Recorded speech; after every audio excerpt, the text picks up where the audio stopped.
Halo, Assalamualaikum warahmatullahi wabarakatuh. Bertemu lagi di video pembelajaran bersama saya, Olivia Anissa Tiffany. Di video kali ini kita akan melanjutkan materi yang sebelumnya, yaitu materi peluang.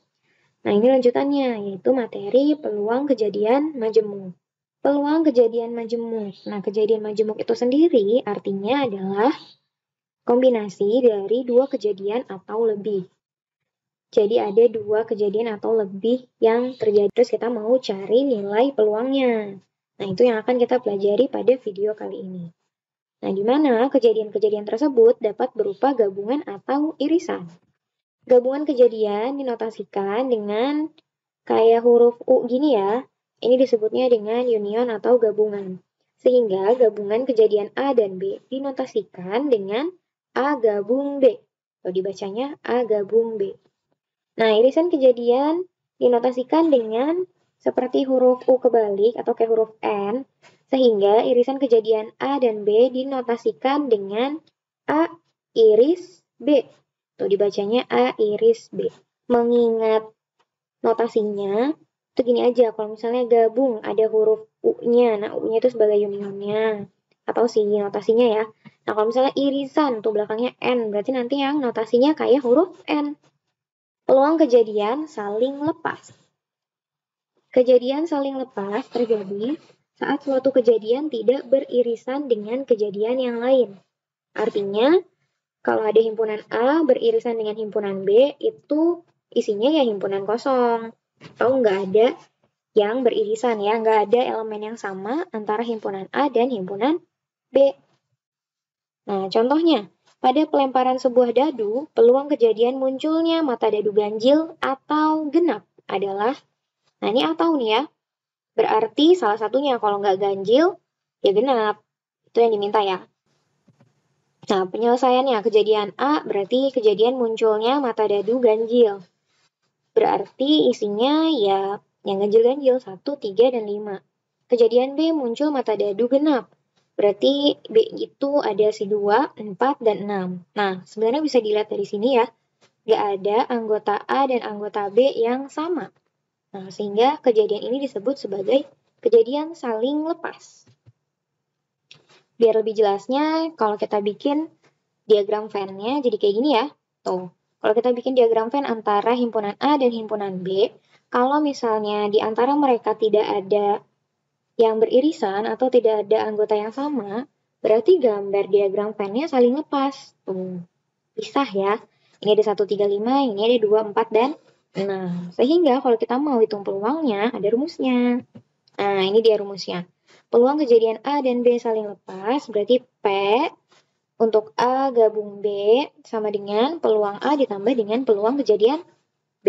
Kalau punya kita berarti peluang kejadian A-nya di sini kan ada 3 ya. 3 dari total mata dadu ada 6. Berarti 3 per 6 sama ini juga ada 3. 1, 2, 3. Totalnya ada 6 juga berarti 3 dari 6 atau 3 per 6. Sehingga kalau misalnya kita jumlah hasilnya jadi 1. Artinya kalau 1 masih ingat nggak apa artinya kalau peluang 1? Artinya kejadian ini pasti terjadi. Ya iyalah kalau misalnya kita melempar sebuah dadu, pasti kalau nggak ganjil ya genap. Tuh kan? Nah berarti ini hasilnya benar 1. Kita lanjutin lagi ke peluang kejadian tidak saling lepas. Jadi lawannya dari yang tadi ya.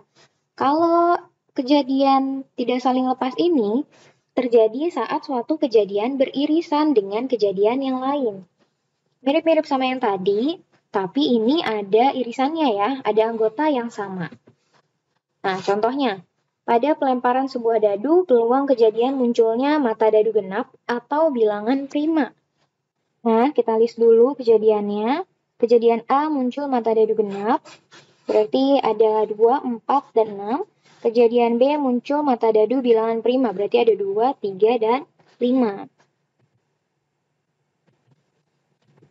Nah, kalau misalnya kita bikin diagram Venn-nya, itu nggak saling lepas ya, tidak saling lepas. Atau ini ada yang beririsan, yaitu di angka 2. Tuh, sama-sama punya elemen 2, berarti 2 itu adanya di tengah-tengah sini. Nah, yang di tengah-tengah ini namanya irisan.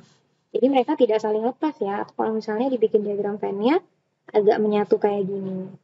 Nah, kalau udah, kita tinggal hitung aja pakai rumusnya. Nah, peluang kejadian A dan B tidak saling lepas. Berarti PA gabung B sama dengan peluang kejadian A ditambah peluang kejadian B dikurang sama peluang irisan dari A dan B. Berarti kita punya peluang A-nya yang ini ya, berarti 3 dari 6 ya. 3/6, yang ini juga sama 3/6. Terus yang ini tadi irisannya cuma ada 1 sih, angka 2, berarti 1/6. 3 tambah 3, 6, 6 dikurang 1 jadi 5. Nah, jadi peluangnya adalah 5/6. Jadi nanti di sini yang muncul tuh pasti angka 2, 3, 4, 5, dan 6. Yang nggak ada tuh cuma angka 1. Makanya di sini 5/6. Lanjut lagi ke peluang kejadian saling bebas. Kejadian saling bebas terjadi saat kejadian pertama tidak mempengaruhi kejadian selanjutnya. Jadi mereka masing-masing nih, walaupun terjadinya bersamaan. Nah, kita lihat contohnya. Pada pelemparan 2 buah dadu, peluang munculnya mata dadu kelipatan 3 pada dadu pertama dan mata dadu kelipatan 4 pada dadu kedua adalah. Nah, kita list juga kejadian A-nya muncul mata dadu kelipatan 3, berarti ada 3 dan 6 aja ya. Nah, kejadian B muncul mata dadu kelipatan 4. Di mata dadu yang kelipatan 4 hanya ada angka 4. Nah, sehingga kita bisa hitung peluang kejadian saling bebasnya adalah peluang dari A iris B sama dengan peluang A dikali sama peluang B. Tadi kita punya di sini jadi ada 2 ya, berarti 2/6, yang ini 1/6. Berarti kayak gini, hasilnya jadi 2/36. Nah, ini kalau misalnya kita pakai rumus. Kalau misalnya kita mau pakai logika aja bisa juga. Caranya kayak gini. Kita bikin tabel, ini untuk dadu yang pertama, yang ini untuk dadu yang kedua. Nah, sekarang mintanya peluang munculnya mata dadu kelipatan 3 pada dadu pertama. Nah, berarti di dadu pertama nih yang warnanya biru ya. Yang semuanya kelipatan 3 kita tandain. Nah, berarti kayak gini. Tuh, semua yang kelipatan 3 kita tandain. Ini untuk yang dadu pertama ya. Terus katanya mata dadu kelipatan 4 pada dadu kedua. Nah, pada dadu kedua kan yang ini nih. Sini kelipatan 4 tadi hanya ada 4. Berarti yang ada si 4 merahnya kita tandain juga. Nah, berarti kayak gini nih. Nah, yang memenuhi kedua-duanya, yang pertamanya kelipatan 3, dan keduanya adalah kelipatan 4, berarti cuma ada 2 ya. Yang ini, 3 dan 4, habis itu ada 6 sama 4 ya, berarti cuma ada 2. Nah, berarti 2 dari totalnya tadi 36 kan, ini semuanya 2 dari 36, berarti peluangnya adalah 2/36. Sama ya sama yang tadi. Jadi kalian bisa ngerjain pakai cara yang menurut kalian lebih mudah. Kita lanjut lagi ke peluang kejadian bersyarat.